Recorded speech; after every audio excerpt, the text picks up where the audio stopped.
জুমার দিন যে সুবহানাল্লাহিল আযীম ওয়া বিহামদিহি 100 বার করবে, সূর্য ডুবা পর্যন্ত সুযোগ আছে। সুবহানাল্লাহিল আযীম ওয়া বিহামদিহি, সুবহানাল্লাহিল আযীম মনে থাকবো, সে 1 লক্ষ নেকি পাবে, তার মা বাবা 12,000 করে পাবে।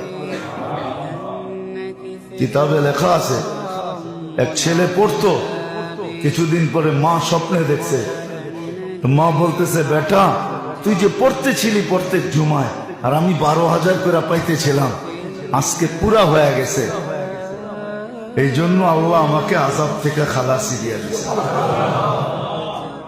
আমাদের পড়া উচিত সুবহানাল্লাহিল আযীম। মনে থাকবে? হ্যাঁ, না মনে হয় ভুলে যাবেন, লেখা রেখেন সুবহানাল্লাহিল আযীম ওয়া বিহামদিহি 100 বার। বেশি